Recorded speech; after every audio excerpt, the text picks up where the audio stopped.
تو آپ علیہ السلام نے اس وقت، یہ ترمذی شریف نے حسن اس کو کہا اور امام بخاری نے بھی اس حدیث کو لایا اور دیگر کتب کے اندر بھی آئی، آپ نے پھر آگے پوری حدیث بیان فرمائی کہ قرآن پاک پڑھنے والا ایسے ہے جیسے مشک ہوتا ہے اور اس کی تھیلی کھلی ہوتی ہے، اور قرآن پہ عمل کرتا ہے تو خوشبو پھیلتی ہے، اور جو قرآن پہ عمل نہیں کرتا وہ ایسے ہے جیسے مشک جو ہے ڈبے میں یا تھیلی میں ہے اور بند ہے، نہ دوسرا فائدہ اٹھا سکتا ہے نہ اس کے ارد گرد اس کی خوشبو آئے گی۔ ام دردہ رضی اللہ تعالی عنہا فرماتی ہیں کہ ایک آدمی نے سورہ بقرہ پورے قرآن پاک حفظ کیا ہوا تھا اور اس نے اپنے پڑوسی کو قتل کر دیا۔ جب اس نے قتل کیا تو اس کو قصاصاً جو ہے گرفتار کر کے قتل کر دیا گیا، یعنی اس کو پھانسی دے دی گئی، سر قلم کر دیا گیا۔ تو بعد میں کسی نے خواب میں دیکھا کہ آہستہ آہستہ اس کی قبر سے ایک صورت نے اس کا ساتھ چھوڑا، دوسری نے ساتھ چھوڑا، تیسری نے چھوڑا، کرتے کرتے کرتے امام سیوطی رحمۃ اللہ علیہ یہ واقعہ لائے کہ ام دردہ فرماتی ہیں آخر میں آل عمران نے ساتھ چھوڑا، اور پھر بہت دنوں کے بعد سورہ بقرہ نے یہ کہہ کر ساتھ چھوڑ دیا کہ تو نے چونکہ قتل کیا ہے اب میں مجبور ہوں، میں نے بڑی سفارش کی لیکن اللہ رب العزت نے قبول نہیں کی، میں بھی آج تیرا ساتھ چھوڑ رہی ہوں۔ ام دردہ فرماتی ہیں کہ یہ آخری سورت تھی بقرہ جس نے آخری لمحے تک اس کا ساتھ دینے کی قبر میں کوشش کی۔ تو سورہ بقرہ جو ہے یہ انسان کا ساتھ دیتی ہے، اس لیے نبی کریم صلی اللہ علیہ وسلم کے ایک صحابی ہیں اور اس کو مشکات کے اندر حدیث لائی، اسید بن حضیر رضی اللہ عنہ، وہ صحابی اپنے گھر میں رات کو تہجد میں، چونکہ آپ علیہ السلام کی عادت تھی، اس کو جو ہے امام ابو حنیفہ رحمۃ اللہ علیہ اپنایا کرتے تھے، اور امام بخاری یہ حدیث لائے ہیں کہ نبی علیہ السلام رات کو سورہ بقرہ اور آل عمران کو اکٹھے پڑھا کرتے تھے ایک رکعت میں۔ تو وہ اسید بن حضیر صحابی جو ہے وہاں پر رات کو تلاوت کرنے کے لیے کھڑے ہوئے اور انہوں نے تلاوت کرنی شروع کی سورہ بقرہ کی، تو ایک دم گھوڑا ہنہنانے لگا اور بدکنے لگا۔ آپ نے پھر آواز آہستہ کی تو گھوڑا رک گیا، پھر آپ نے آواز تیز کی تو گھوڑا ہنہنانے لگا، پھر آواز آہستہ کی تو پھر وہ بدکنے لگا، آواز آہستہ پہ وہ خاموش ہو جاتا، اور آواز تیز جب تلاوت کی کرتے تو پھر وہ بدکنے لگتا۔ تو آپ اس ڈر سے کہ میرا بیٹا یحییٰ چھوٹا ہے وہاں قریب سویا ہوا ہے، گھوڑا بدک کے اس کو نقصان نہ پہنچا دے، آپ نے سلام پھیرا اور جا کے بچے کو اٹھایا، لیکن آسمان کی طرف دیکھا تو ایک سفید بادل اوپر تک تھا۔ صبح آئے فجر کی نماز میں بارگاہ رسالت میں نبی کریم صلی اللہ علیہ وآلہ وصحبہ وسلم سے آ کر کہا کہ یا رسول اللہ رات کو یہ ماجرا پیش آیا، آپ نے فرمایا کہ تو نہ رکتا تو وہ اللہ کے فرشتے تھے جو تیرا سورہ بقرہ سننے کے لیے آئے تھے، تو وہ فجر تک اسی طرح رہتے اور سورج نکلنے کے بعد زمین والے ان کو دیکھتے اور زمین والے جو ہے ان کو دیکھ کر پہچانتے اور زمین والوں کو پتہ چلتا کہ یہ کون ہیں اور اللہ کے فرشتے ہیں۔ یہ ایک بات پتہ چلی کہ فرشتے جو ہے صحابہ اکرام کے لیے نازل ہوئے اور صحابہ اکرام کے لیے زمین پر اترے۔ اب اس کو سورہ بقرہ کو اللہ رب العزت نے جو آغاز کیا، سورہ بقرہ کے یہ تو فضائل تھے، اب سورہ بقرہ کا آغاز ہوا، پہلے اللہ رب العزت نے ایک حروف مقطعات میں سے پہلی آیت لائی۔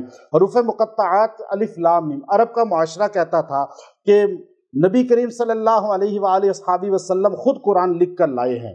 اب یہ قرآن جو ہے یمنی آدمی نے حضور کو لکھایا ہے اور وہ حضور کا استاد ہے، اور وہ شاعر بڑے بڑے فلاسفر جو تھے وہ نبی علیہ السلام کو نہیں مانتے تھے کہ یہ قرآن اللہ کا کلام ہے۔ اللہ نے پہلا جملہ، دیکھیں کوئی کتاب بھی بندہ لکھے اور پہلا جملہ ہی سمجھ نہ آئے تو بندہ حیران ہو جاتا ہے کہ یہ کیا بات ہے۔ ایک یہ ہے کہ اللہ کے رسول پہ پہلا جملہ جو اترا وہ الف لام میم تھا، یعنی آپ نے چیلنج کر دیا عرب کے لوگوں کو ترجمہ اس کا بتاؤ۔ اگر تم کہتے ہو کہ یمنی نے لکھا یا تم کہتے ہو کہ انسان نے لکھا، تمہاری عربی بڑے بڑے ایسے ایسے لوگ تھے کہ یوں جاہل آدمی عربوں کا جب کھڑا ہوتا تھا تو وہ شعر کہنا شروع کرتا تھا، عربی کے شعر، تو وہ شعروں کے انبار لگا دیتا تھا، اور عام آدمیوں کا یہ حال تھا کہ وہ شعر کہنے میں ملکہ رکھتے تھے۔ عورتیں ان کی اتنی بڑی شاعرہ تھیں، کلام پہ اتنی دسترس تھی، اور اتنا زیادہ جو ہے ان کو کلام بولنے میں پڑھنے میں۔ امراء القیس کا قصیدہ سبع معلقہ کعبۃ اللہ کے دروازے پہ لٹکا رہا، اسی طرح جو ہے دیگر زہیر کا قصیدہ تھا۔ تو آپ الف لام میم کہہ کر پہلے یہ چیلنج کیا کہ تم مجھے اس کا ترجمہ نہیں بتا سکتے، یہ اس کا ترجمہ جب تمہارے مخلوق میں سے کوئی نہیں بتا سکتا تو یقین کر لو کہ یہ کلام مخلوق کا نہیں ہے، یہ اللہ کا ہے۔ اس لیے اس کو اعزاز ملا کلام اللہ ہونے کا۔ الف لام میم کہہ کے پہلے ہماری جہالت کا آغاز ہے، ہمیں اپنے آپ کو بڑا نہیں سمجھنا چاہیے۔ وما اوتیتم من العلم الا قلیلا، موسیٰ علیہ السلام کو اللہ نے کہا میں نے تو آپ کو تھوڑا سا علم دیا ہے، تو نبی کو یہ کہا تو آج عام آدمی کیسے کہہ سکتا ہے میں بہت بڑا عالم ہوں، مجھے بہت کچھ آتا ہے؟ تو اس لیے پہلے جب قرآن کھولتا ہے ہمارا عالم، محدث، مفسر، شیخ الحدیث اور ایک عام آدمی، سب سے پہلے وہ اپنی جہالت کا اقرار کرتا ہے۔ وہ کہتا ہے الف لام میم، بچہ کے ابو جان بتائیں کہ اس کا مطلب کیا ہے، تو والد کیا کہے گا؟ مجھے نہیں آتا۔ تو پہلے اقرار ہو گیا کہ مجھے کچھ نہیں آتا۔ پھر اللہ رب العزت نے اس کے بعد کہا ذالک الکتاب، یہ وہ کتاب ہے، یہ لا ریب فیہ، پہلے کائنات کی کتاب ہے۔ آپ کو کوئی بھی کہے اخبار میں بتائیں، کیا کہوں؟ پڑھ کے بتاؤں گا کہ اس میں غلطی ہے یا صحیح ہے۔ کوئی ناول لائے کا جی بتائیں کہ پڑھ کے بتاؤں گا۔ کوئی بڑے سے بڑی کتاب ہو تو آپ کسی بڑے علامہ کو کہیں حضرت یہ کتاب میری ہے، میں نے لکھی ہے، آپ ذرا اس کو پڑھ کے بتائیں اس میں آپ کی رائے کیا ہے، تو وہ کہیں گے میں ابھی رائے نہیں دوں گا جب تک میں مطالعہ پورا نہ کر لوں۔ اب مکمل مطالعہ کر کے وہ کہے گا کہ اس میں کوئی غلطی نہیں ہے یا اس میں غلطیاں ہیں، غلطیاں نکل بھی آئیں گی۔ یہ واحد آسمانی کتاب ہے جس کی ابتدا کرتے ہی قاری کو، پڑھنے والے کو کہنا پڑتا ہے ذالک الکتاب لا ریب فیہ، یہ وہ کتاب ہے جس میں کوئی عیب نہیں ہے، شک نہیں ہے۔ اب یہ جو ہے اقرار کرنے کے بعد جب دل صاف ہو جائے گا نا قرآن کے متعلق، پھر دل میں قرآن اترے گا۔ جن لوگوں کا دل صاف نہیں ہے قرآن کے متعلق، جن کا عقیدہ قرآن پر مضبوط نہیں ہے، جو قرآن کو اللہ کی کتاب نہیں سمجھتے، جو قرآن پاک کو نبی علیہ السلام پر 30 پاروں کی شکل میں نزول نہیں سمجھتے، آپ ان کو دیکھیے یہ قرآن ان کے سینے میں اترتا ہی نہیں ہے، ان کے دل میں جگہ ہی نہیں بناتا۔ اس لیے پہلے اقرار ہے ذالک الکتاب لا ریب فیہ، پھر کہا یہ ھدی للمتقین، ھدی للمومنین نہیں کہ مومنوں کے لیے، مسلمانوں کے لیے نہیں۔ مسلمان بہت ہیں، انسان بہت ہیں، کلمے والے بہت ہیں، لیکن فرمایا جو تقوی والے ہیں، جو اللہ کا ڈر پیدا رکھتے ہیں، ڈر والوں کے لیے ہدایت ہے۔ جن کے اندر ڈر نہیں ہے، جو باغی ہیں، جو آوارہ ہیں، جو فاسق ہیں، جو فاجر ہیں، قرآن ان کو ہدایت کا ذریعہ نہیں بنے گا۔ آگے فرمایا قرآن ایمان والے کون ہیں؟ 5 نشانیاں بیان فرمائی ایمان والوں کی۔ پہلی نشانی یؤمنون بالغیب، ایمان رکھتے ہیں غیب پر، یقیمون الصلاۃ، نماز قائم کرتے ہیں، اور ومما رزقناہم ینفقون، اللہ کی راہ میں خرچ کرتے ہیں، اور پھر یؤمنون بما انزل الیک، جو پہلے نازل ہوئی کتابیں ان پر بھی ایمان رکھتے ہیں۔ یہ ہم واحد ہیں۔ دیکھیں ہمارے مذہب میں، اسلام کے اندر جامعیت ہے، وسیع القلبی ہے کہ ہم موسیٰ علیہ السلام کو بھی مانتے ہیں، عیسیٰ علیہ السلام کو بھی مانتے ہیں، داؤد علیہ السلام کو بھی مانتے ہیں، تورات کو بھی مانتے ہیں، زبور کو بھی مانتے ہیں، انجیل کو بھی مانتے ہیں، اور قرآن کو ہی مانتے ہیں۔ مسلمان کا قلب وسیع ہوتا ہے، دنیا میں کوئی مذہب، کوئی عقیدے والا ایسا نہیں ہے جو مسلمان کی طرح وسعت ظرفی رکھتا ہو کہ وہ ساری کتابوں کو، سارے نبیوں کو، چونکہ جو حق پہ ہوتا ہے نا اسے یہ نہیں کہنا پڑتا کہ اس کی نہ پڑھو، اس کی بات نہ سنو، وہ کہتا ہے جی ساروں کی سنو۔ اسے پتہ ہے کہ میں پتھر کی چٹان پہ کھڑا ہوں، میرا عقیدہ، سوچ، میرا مذہب مضبوط ہے، میرا جو مذہب کا بندہ ہے وہ ساروں کو مان کر بھی گمراہ نہیں ہوگا۔ یہ اور باقی کیوں کہتے ہیں کہ نہیں حضور علیہ السلام کی توہین کرتے ہیں، قرآن کی توہین کرتے ہیں مذاہب والے، کہ اس لیے کہ وہ ریت پر کھڑے ہیں، ان کے پاس مضبوط دین نہیں ہے، شریعت نہیں ہے، کتاب نہیں ہے۔ تو آگے اللہ رب العزت نے یہاں پہ فرمایا اس شروع میں، چونکہ مکے میں کافر تھے اور مسلمان تھے، 2 طبقے تھے۔ یہ سورت جو ہے یہ مدنی ہے۔ مدینے میں آتے ہی ایک تیسرا طبقہ جنم لیا، پیدا ہوا، اسے منافق کہا جاتا ہے، اور منافقوں کی نشانیاں یہاں شروع کر دیں اللہ تبارک و تعالیٰ نے، اور ان کے متعلق بتایا کہ منافق کس کو کہا جاتا ہے۔ منافق کی ایک بڑی نشانی جو اللہ نے بیان فرمائی وہ آیت نمبر آپ دیکھیے 14 کے اندر، وَإِذَا قِيلَ لَهُمْ آمِنُوا كَمَا آمَنَ النَّاسُ قَالُوا أَنُؤْمِنُ كَمَا آمَنَ السُّفَهَاءُ، یعنی حضور کی بارگاہ میں آئے اور آ کر کہنے لگے، بڑے بڑے رؤساء، سردار، بڑے بڑے مالدار طبقہ کہنے لگا یا نبی اللہ، اے محمد، آپ کے مجلس میں ہم نے جب بھی آئے غریب لوگوں کو دیکھا، کبھی ابو فقیہ کبھی خباب، کبھی آل یاسر، کبھی عمار، کبھی جو ہے حضرت بلال، اور یہ غریب لوگ آپ کے پاس بیٹھے ہوتے ہیں، ان کے کپڑے میلے ہوتے ہیں، ان کا حلیہ عجیب ہوتا ہے، ہم بڑے بڑے سردار ہیں، ہم ان کو حقیر سمجھتے ہیں، ہم تو ان کے ساتھ پانی نہیں پیتے اور آپ کی بارگاہ میں آنا چاہتے ہیں، بیٹھنا چاہتے ہیں، لیکن ہم کیا ان بیوقوفوں کی طرح ایمان لائیں، جیسے یہ بیوقوف جیسے ایمان لائے ہیں؟ گویا کہ ان سرداروں نے، مالدار طبقے نے، مکہ کے رؤساء نے بیوقوف کس کو بولا؟ اصحاب رسول کو، ان غریب صحابہ کو، ابو بکر جیسے کو نہیں، وہ تو بڑے سردار ہیں، وہ تو بڑے سرخیل ہیں صحابہ کے۔ ایک عام صحابہ کو، مزدور طبقے کو جب یہ جملہ بولا، انہوں نے کہا وَإِذَا قِيلَ لَهُمْ آمِنُوا كَمَا آمَنَ النَّاسِ، کیا ہم ایمان لائیں ان لوگوں کی طرح جو ایمان لائے ہیں آپ پر؟ قالوا، آپ نے کہا ایمان لے آؤ ان لوگوں کی طرح جیسے یہ ایمان لائے ہیں، تو قالوا آگے سے انہوں نے کہا انُؤْمِنُ، کیا ہم ایمان لائیں کما آمن السفہاء، ان بیوقوفوں کی طرح؟ نعوذ باللہ، انہوں نے صحابہ کو بیوقوف کہا۔ اب دیکھیے بلال حبشی جیسے صحابہ کو، اب ایک ابو بکر صدیق کی شان میں گستاخی کرے، وہ تو بہت بڑا اللہ کے نزدیک مجرم ہے، لیکن یہاں سے بلال حبشی کو کہا انہوں نے سفہاء کا، کیا کہا؟ سفہاء عربی میں کہتے ہیں بیوقوف۔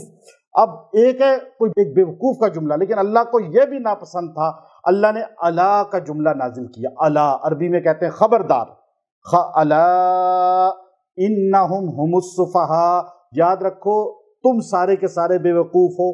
پتہ یہ چلا جو مقام صحابہ نہیں سمجھتا وہ کائنات کا سب سے بیوقوف انسان ہے، کیونکہ منصب اصحاب رسول کو سمجھنا یہ اصل میں اللہ رب العزت کے ہاں انسان کی یہ جو ہے عقل مندی کی نشانی ہے۔ اللہ نے ایک جملہ نہیں کہا، انہوں نے مشرکوں نے ایک جملہ صحابہ کو کہا تھا، اللہ نے دو جملے کہا۔ پتہ یہ چلا کہ صحابہ کے دفاع میں زیادہ تقریر کرنا، تحریر کرنا، زیادہ بولنا یہ اللہ کی سنت ہے۔ اب انہوں نے ایک جملہ کہا سفہاء صحابہ کو، اللہ نے دو جملے کہے، پہلا کہا ہم السفہاء اور دوسرا کہا ولیکن لا یعلمون، تم تو ایمان بھی نہیں رکھتے، تم تو جانتے ہی نہیں ہو مقام صحابہ، تم تو جاہل ہو۔ گویا کہ اللہ نے کہا تم مقام صحابہ کو سمجھنے سے قاصر جاہل طبقہ ہو۔ اب جو نبی کے صحابہ کے مقام کو نہیں سمجھتا وہ قرآن کی زبان میں جاہل ہے اور بیوقوف ہے۔ آگے اللہ رب العزت نے یہاں پر جو رکوع دوسرا شروع ہوا، ایک تو اللہ رب العزت نے یہاں اس میں بیان کی آیت نمبر 25 میں ان اللہ لا یستحیی ان یضرب مثلا ما بعوضۃ، بے شک جو ہے اللہ حیا نہیں کرتا کہ آپ کے سامنے مچھر کی مثال بیان کرے۔ جب اسمبلی کے اندر لکھا جا رہا تھا قادیانیوں کو کافر، تو اس وقت ذوالفقار علی بھٹو نے کہا کہ یہ آئین ہمارا قرآنی ہے، اسلامی ہے، اور یہ آئین پاکستان اسلام پر مبنی ہے، تو پاک آئین ہے، اس میں آپ اس کو کافر سمجھتے ہیں تو ناپاک کا نام نہ لکھیں، پھر کیوں قادیانی لکھتے ہیں؟ تو اس وقت مفتی محمود رحمۃ اللہ علیہ نے فرمایا کہ قرآن سے زیادہ پاک ہے کیا آپ کا آئین؟ کا نہیں، کا قرآن میں اللہ مچھر کا نام لاتے ہیں اور اللہ تعالیٰ قارون کا نام لاتے ہیں، اور اللہ رب العزت جو ہے نمرود اور فرعون کا ذکر آ گیا، تو اس لیے آپ نے یہ دلیل پیش کی اور یہ آیت پڑھ کے سنائی، چونکہ اللہ رب العزت کہتے ہیں میں حیا نہیں کرتا، شرم محسوس نہیں کرتا کہ میں آپ کو مچھروں کی مثال دوں۔ اب مچھر کی مثال آگے 17ویں پارے میں الگ آ چکی ہے۔ تخلیق آدم کا اللہ نے یہاں ذکر کیا، جو رکوع شروع ہوا چوتھا رکوع۔ اللہ نے انسان سے پہلے زمین میں فرشتے جب آئے تو جنات رہتے تھے، اور جنات بڑی تعداد میں تھے۔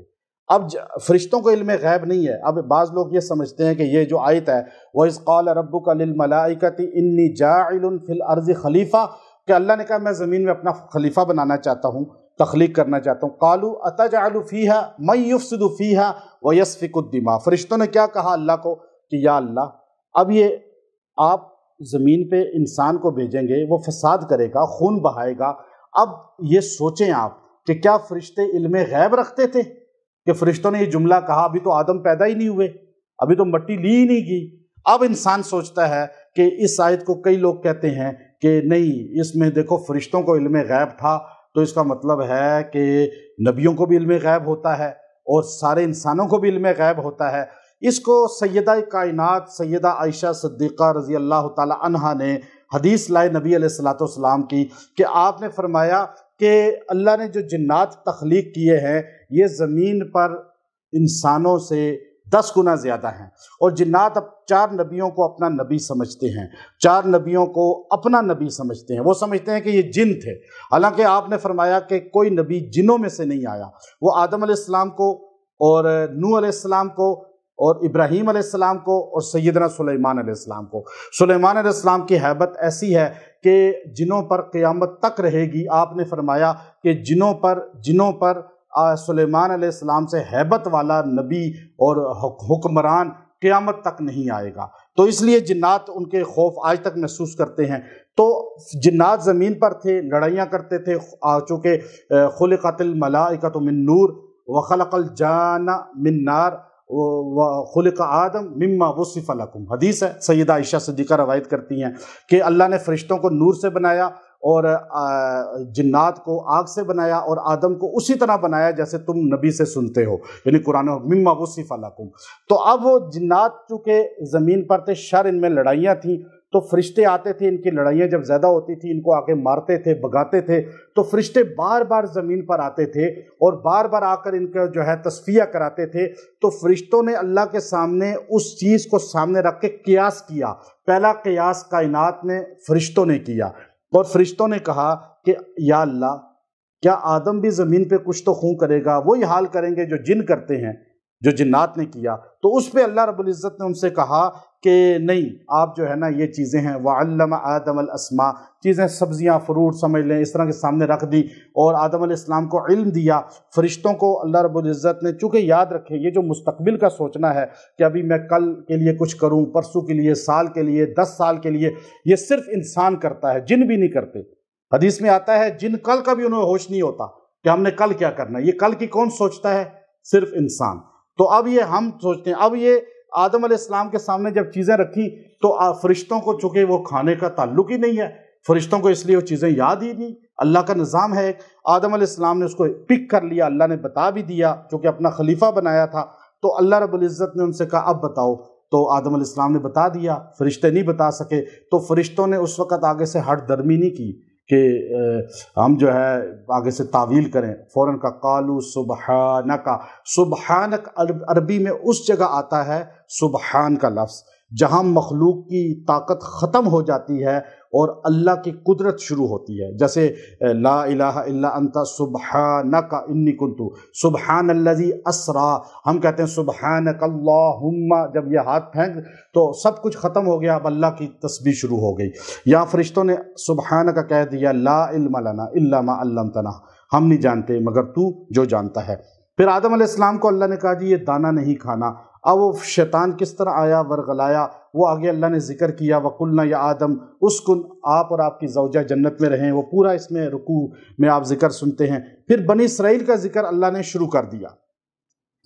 اب دیکھیے آیت نمبر 40، یا بنی اسرائیل، اب یہاں اللہ نے یا بنی اسرائیل، یہ خطاب بنی اسرائیل کو بڑا جو ہے محبت سے کیا، اور قرآن پاک کے اندر خاص طور پہ اس صورت کے اندر بنی اسرائیل کا ذکر سب سے زیادہ ہے۔ اللہ تبارک و تعالیٰ ان کا ذکر بار بار اس لیے کرتے ہیں کہ بنی اسرائیل جو واحد قوم ہے جس پہ اللہ کی اتنی نعمتیں ہوئیں، کہ بنی بیٹے کو کہتے ہیں، اسرائیل یعقوب پیغمبر کا نام ہے، اسرائیل کے بیٹوں، اور انہوں نے کہا کہ ہم اللہ کے بیٹے ہیں، نحن ابناء اللہ واحباہ، اللہ کے محبوب بھی ہیں۔ لیکن یہودی اپنے آپ کو نبیوں کا بیٹا کہتے ہیں، اور نبیوں کا بیٹا ہو کر جب انہوں نے اب یہ کہ جی فلاں بزرگ کا بیٹا ہے، فلاں خاندان کا ہے، بڑے خاندان کا، اور اعمال بد کرے تو پکڑ اتنی ہی زیادہ آئے گی۔ بنی اسرائیل کو اللہ نے خطاب قرآن پاک میں اس محبت سے کیا، لیکن جب انہوں نے عمل نہیں کیا تو فسلط اللہ علیہم الذلہ، اللہ نے اس پہ ذلت کو مسلط کر دیا۔ قیامت کی صبح تک یہود جو ہے وہ ذلت کے اندر مبتلا ہیں۔ اور پھر اللہ رب العزت نے یہاں فرمایا وَأَقِيمُوا الصَّلَاةَ وَآتُوا الزَّكَاةَ وَارْكَعُوا مَعَ الرَّاكِعِينَ، آیت نمبر جو ہے 43 کے اندر، کہ آپ نماز قائم کریں اور زکوٰۃ دیں اور رکوع کرنے والوں کے ساتھ رکوع کریں۔ اب یہاں یہ پتہ چلا جیسے امام نماز میں ہوتا ہے تو سجدے میں چلا جائے اور بندہ پہنچتا ہے تو کہتا ہے جی اٹھے تو میں اس کے ساتھ شریک ہوں، تو اس لیے ورکعوا مع الراکعین، امام جس حیت میں ہے، چاہے وہ جلسہ میں ہے، قومہ میں ہے، سجدہ میں ہے، آپ اسی حالت میں اس کے ساتھ شریک ہو جائیں۔ اس کو یہاں اللہ رب العزت نے گویا کہ ہمیں ترغیب دیتے ہوئے اور نماز کی تاکید فرمائی کہ نماز کے بغیر دین نہیں ہے۔ ایک آدمی نماز چھوڑ دیتا ہے اور اپنے آپ کو دیندار سمجھتا ہے تو آپ علیہ السلام کی حدیث ہے کہ جس طرح سر ہے انسان کے جسم میں، ایسے نماز ہے دین کے اندر، بغیر سر کے جسم نہیں، بغیر نماز کے دینداری نہیں۔ تو اس لیے دینداری کی بیس جو ہے وہ نماز کی پابندی کرنا ہے۔ اور بنی اسرائیل کو خطاب کرنے کے بعد 2 رکوع میں یہاں خطاب کیا، اس کے بعد اللہ رب العزت نے بنی اسرائیل کے واقعات کو شروع کر دیا۔ بنی اسرائیل میں موسیٰ علیہ السلام کو اللہ نے کیسے 40 لیلہ، یہاں بتایا 50 نمبر آیت میں کہ وواعدنا موسیٰ علیہ السلام کو ہم نے 40 راتوں کے لیے، یہ آگے اس کا ذکر آئے گا، مفصل آئے گا، اور اس کے جو ہے آپ دیکھیں گے یہاں وَإِذِ اسْتَسْقَىٰ مُوسَىٰ لِقَوْمِهِ فَقُلْ نَضْرِبْ بِعَصَاكَ الْحَجَرَ، موسیٰ علیہ السلام کو جو ہے قوم کہنے لگی پانی نہیں ہے۔ ہم نے وہ جگہ دیکھی جا کر، یوں پتھر رکھا، وہاں پر چٹان تھی، بڑی چٹان تھی۔ اب قوم کہنے لگی جی ہم پیاسے ہیں۔ اب بنی اسرائیل کو اللہ نے قرآن میں اتنے اس کے ناز نخرے اٹھائے کہ جو وہ کہتے تھے، وہ جو کہتے تھے تو اللہ مان لیتا تھا، اور اللہ جو کہتا تھا وہ نہیں مانتے تھے۔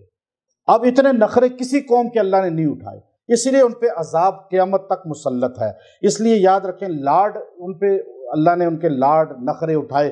اس سے پچھلی آیت نمبر آپ دیکھیے جو 57 ہے، اس کے بعد اللہ نے کہا کہ جب تم داخل ہو، اب تم نے داخل ہونا ہے، وَإِذْ قُلْنَا ادْخُلُوا هَٰذِهِ الْقَرْيَةَ فَكُلُوا مِنْهَا حَيْثُ شِئْتُمْ رَغَدًا وَادْخُلُوا الْبَابَ سُجَّدًا۔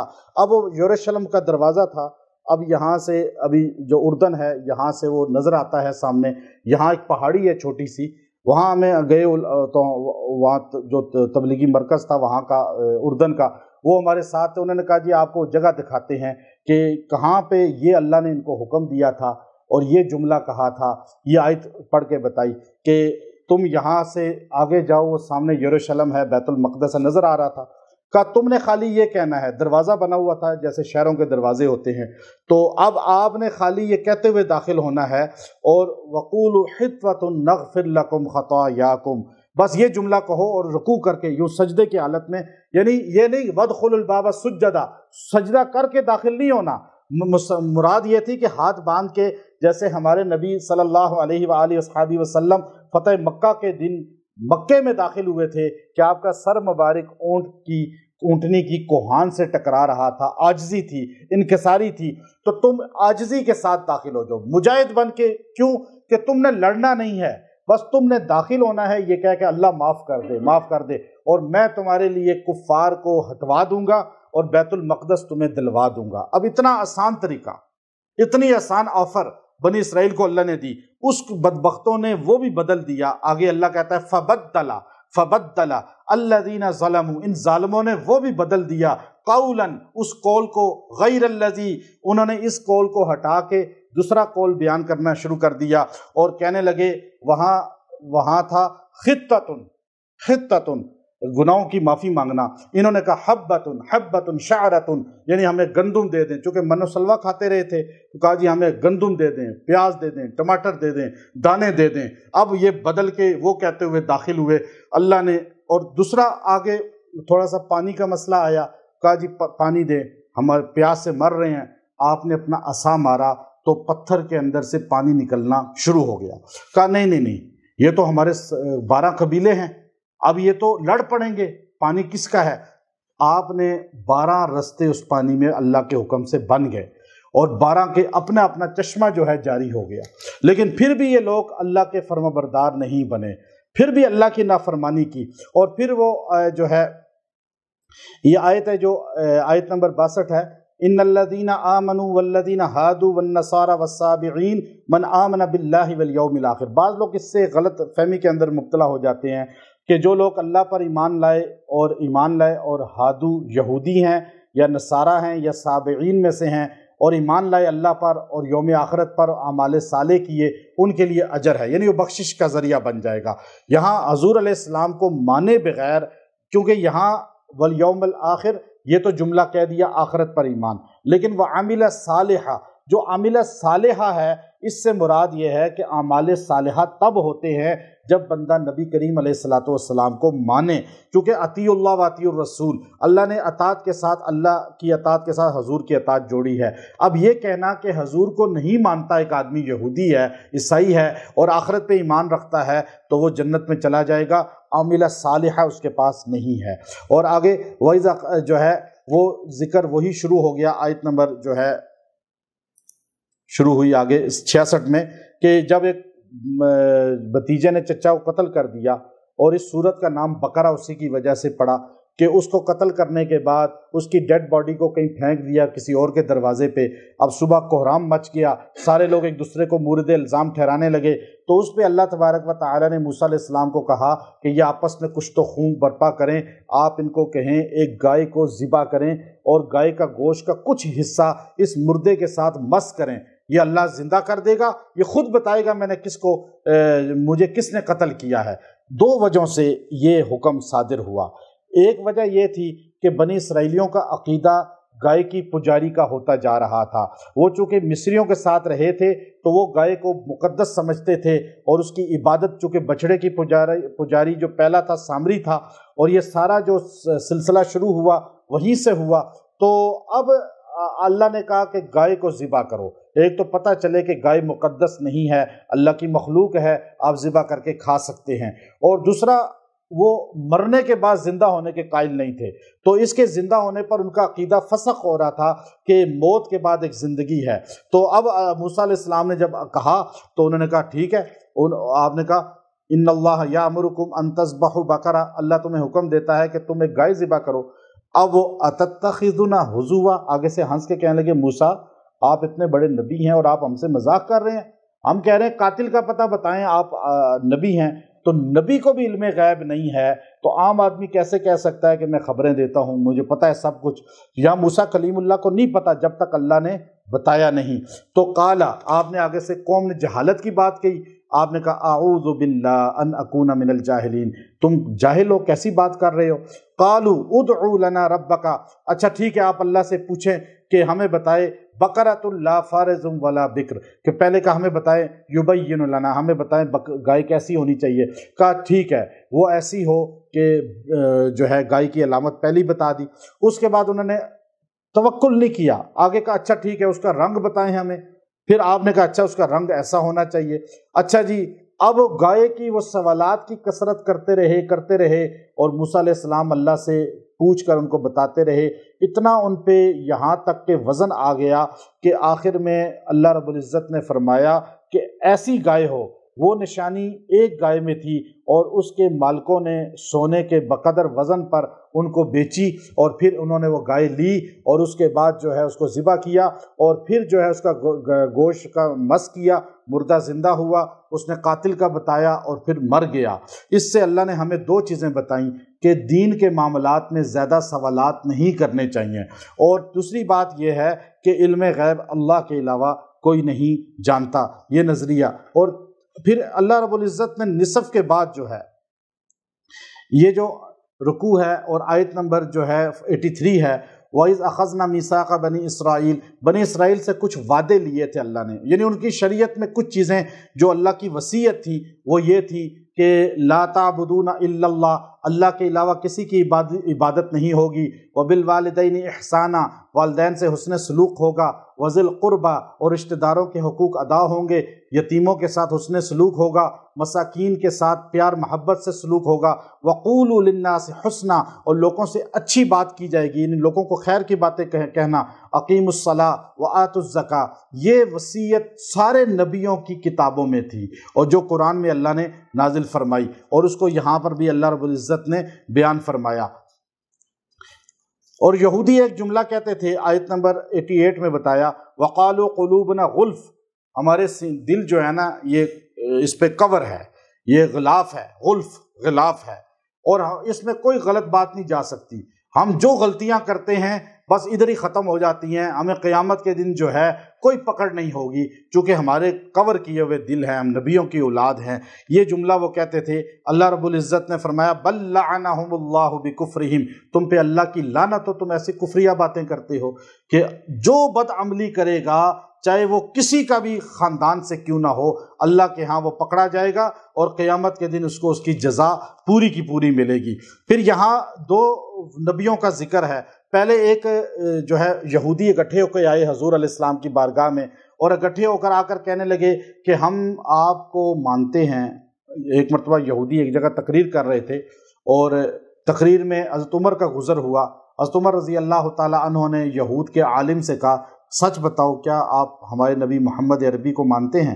اس نے کہا جی ہم سارے یہودی آپ کو صدق دل سے بتا رہے ہیں کہ ہم تمہارے نبی محمد صلی اللہ علیہ وسلم کو مانتے ہیں، لیکن ہم جبرائیل کو نہیں مانتے، کیونکہ جبرائیل وہ فرشتہ ہے جو ہم پر عذاب لاتا تھا۔ اگر تمہارے نبی کہہ دیں کہ مجھ پر میکائیل آتا ہے یا تیسرا کوئی فرشتہ آتا ہے تو ہم کلمہ پڑھ لیں گے، مان لیں گے۔ اس پر اللہ نے قرآن حکیم کی یہ آیت نازل فرمائی قُلْ مَنْ كَانَ عَدُوًّا لِجِبْرِيلَ فَإِنَّهُ نَزَّلَهُ عَلَىٰ قَلْبِكَ بِإِذْنِ اللَّهِ مَنْ كَانَ عَدُوًّا لِلَّهِ وَمَلَائِكَتِهِ وَرُسُلِهِ وَجِبْرِيلَ وَمِيكَالَ فَإِنَّ اللَّهَ عَدُوٌّ لِلْكَافِرِينَ، یعنی جو جبرائیل میکائیل کا دشمن ہے وہ تو اللہ کا دشمن ہے۔ فرشتے خود تو آ کر کچھ نہیں کرتے، اللہ انہیں بھیجتا ہے۔ پھر ہاروت اور ماروت دو فرشتے تھے، ان کو اللہ نے زمین پہ اتارا۔ آگے آیت میں ان کا ذکر کیا وَاتَّبَعُوا مَا تَتْلُو الشَّيَاطِينُ عَلَىٰ مُلْكِ سُلَيْمَانَ، سلیمان علیہ السلام کے دور میں آئے، زمین پر اترے، انسانی شکل میں آئے اور انسانی شکل میں ایک جگہ بیٹھ گئے اور لوگوں کو جادو سکھاتے تھے۔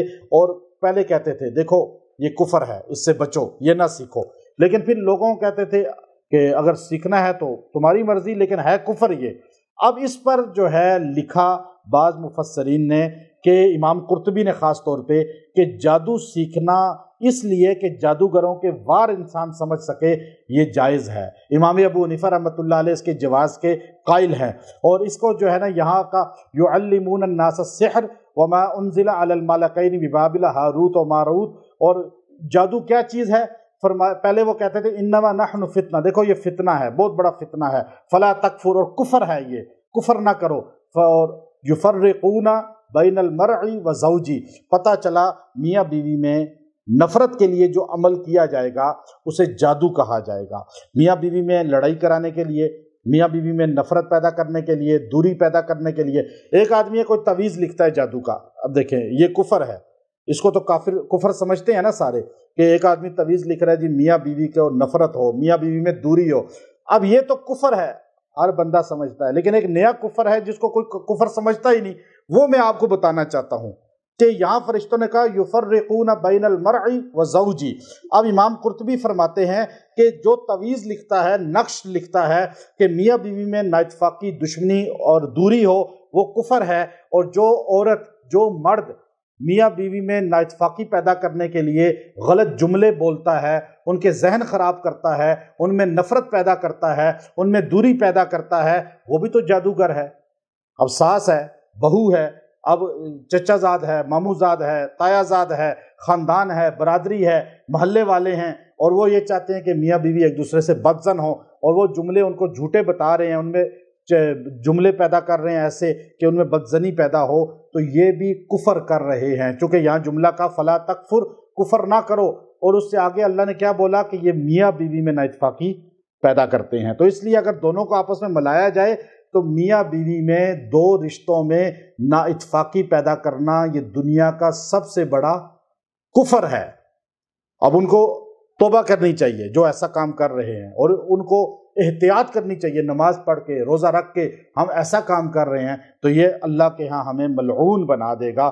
یہاں اس میں یہ فرشتے بابل کے مقام پر تھے، اور بابل کے مقام پر جو ہے آج بھی وہ کنواں موجود ہے، اور وہاں پر یہ فرشتوں کو اللہ نے مبعوث کیا تھا۔ آگے جو رکوع ہے 104 نمبر آئی، وہ جملے جن کا معنی کئی ہو، بے ادبی پہ بھی آتا ہو، ان کو زبان سے ادا نہیں کرنا چاہیے، چونکہ بارگاہ رسالت میں آتے تھے اور آ کر یہود کہتے تھے یا رسول اللہ راعنا راعنا، تو صحابہ نے بھی کہنا شروع کر دیا راعنا یا رسول اللہ، تو اللہ نے فوراً، چونکہ راعنا کا ایک معنی ہے رعایت کریں، ہماری طرف دیکھیں، دوسرا معنی ہے کہ چرواہا، راعی چرواہے کو کہتے ہیں، تو راعنا ہمارے چرواہے۔ تو اب یہ معنی عبرانی کا ایک ہے، اور ایک معنی ہے راعینا، ہماری رعایت کریں۔ اللہ نے کہا لا تقولوا راعینا، میرے نبی کو مت کہو راعینا، وقولوا انظرنا، میرے نبی کو ہماری طرف نظر کریں۔ انظرنا کا جملہ کہو، راعینا کا جملہ نہ کہو، جس میں بے ادبی ہو رسول اللہ صلی اللہ علیہ وسلم کی، اصحاب رسول کی، اہل بیت کی، یا اللہ کے نیک ہستیوں کی، اولیاء کی، تو ان جملوں کو چھوڑ دینا چاہیے۔ بے ادبی کے جملے سے ایمان ضائع ہو جاتا ہے اور انسان ایمان سے محروم ہو جاتا ہے۔ تو یہودی اور نصارہ یہ دو بڑی جماعتیں ہیں، اور یہ دونوں کا عقیدے باطل تھے۔ اللہ نے یہاں آیت میں دونوں کو کہا، 113 نمبر آیت ہے، وقالت الیہود لیست النصارى علی شیء وقالت النصارى لیست الیہود علی شیء، یہودی کہنے لگے نصارہ غلط ہیں، نصارہ کہنے لگے یہودی غلط ہیں۔ اللہ نے فرمایا دونوں غلط ہیں، چونکہ دونوں کے عقیدے شرک پر ہیں۔ ایک عزیر کو اللہ کا بیٹا، سیدنا عزیر کو، اور ایک سیدنا عیسیٰ کو اللہ کا بیٹا۔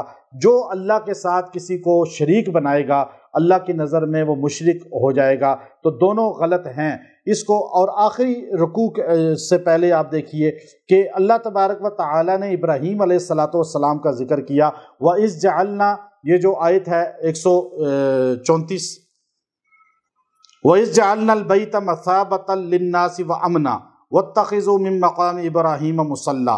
اب آپ یہ دیکھیے کہ ابراہیم علیہ السلام نے جس پتھر پہ کھڑے ہو کے بیت اللہ کی تعمیر کی، اسے مقام ابراہیم بنا دیا گیا۔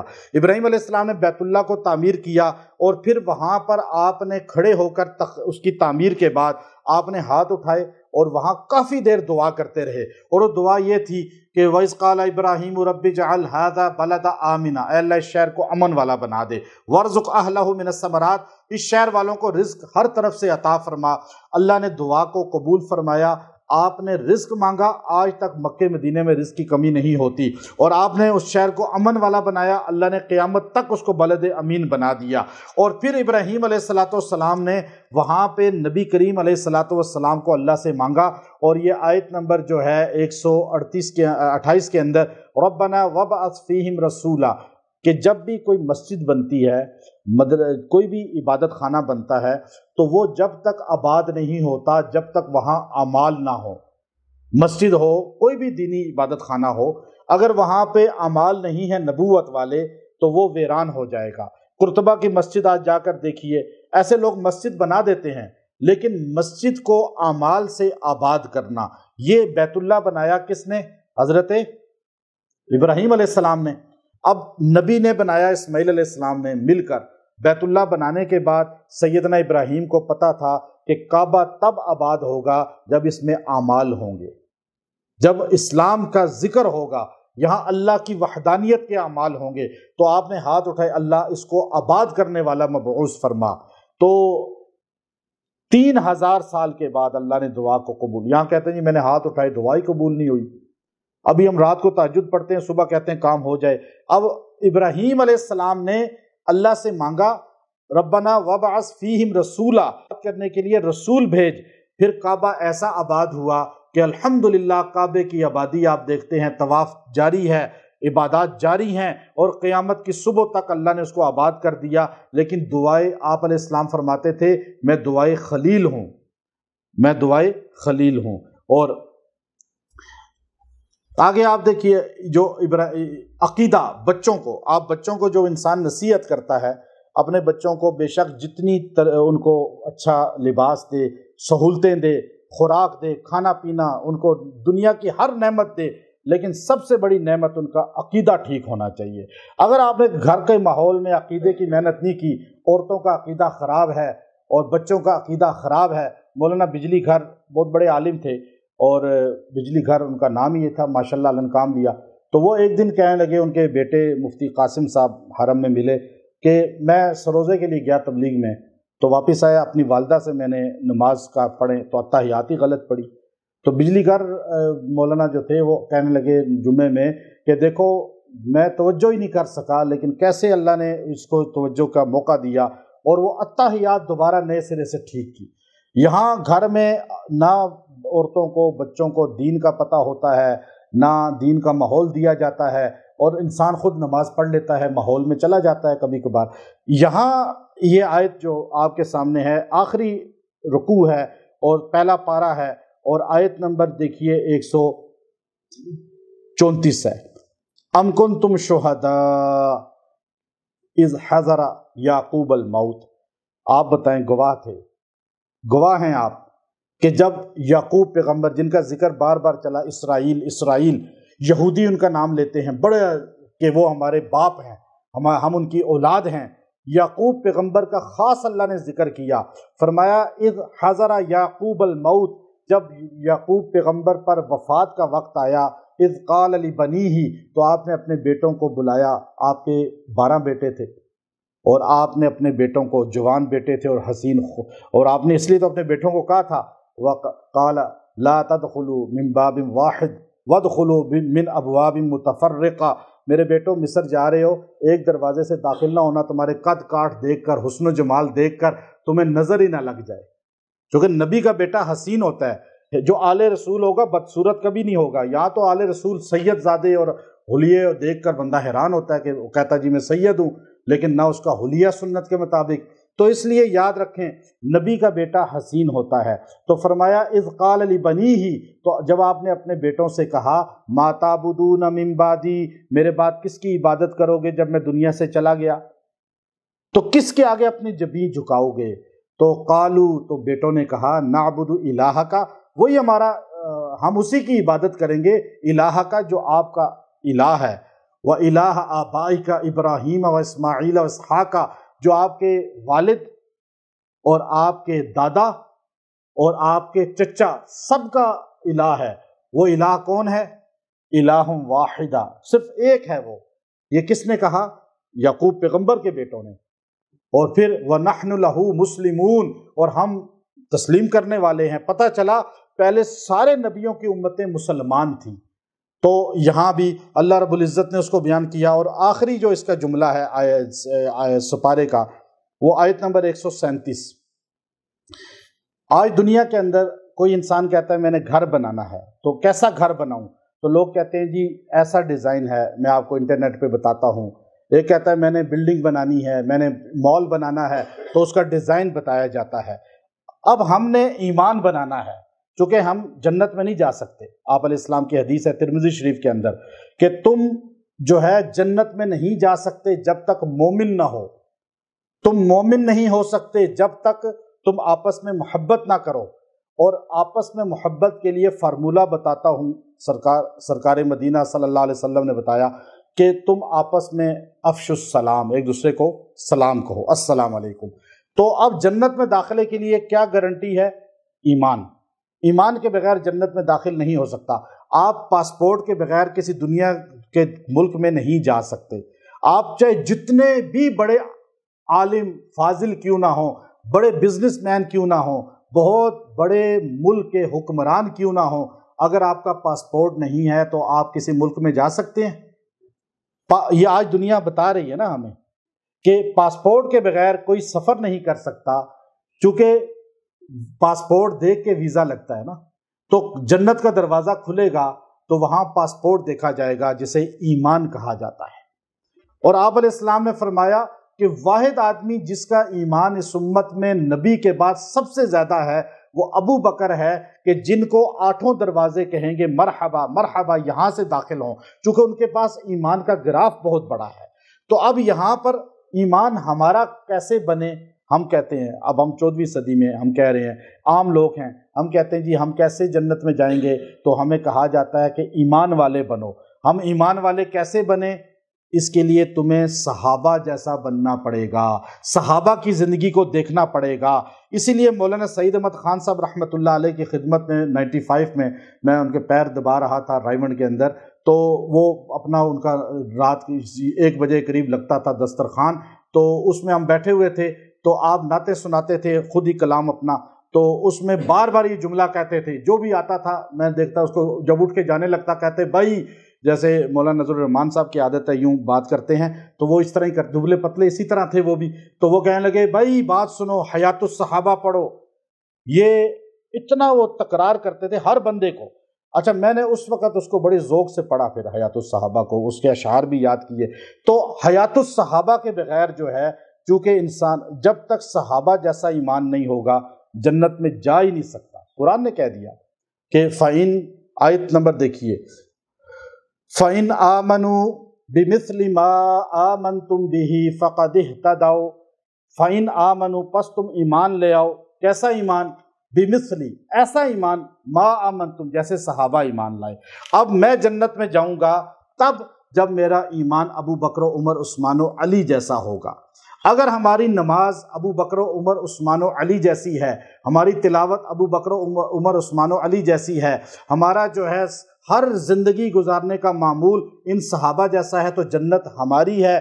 اگر ایسا ایمان نہیں ہے تو ہمیں سوچنا چاہیے کہ ہمارا ایمان داخل جنت کا باعث نہیں بنے گا، چونکہ ہمارے پاس پاسپورٹ نہیں ہے، وہ پاسپورٹ صحابہ اکرام کی زندگی ہے اور صحابہ جیسا ایمان ہے۔ اللہ ہمیں عمل کی توفیق عطا فرمائے۔ وآخر دعوانا ان الحمد للہ۔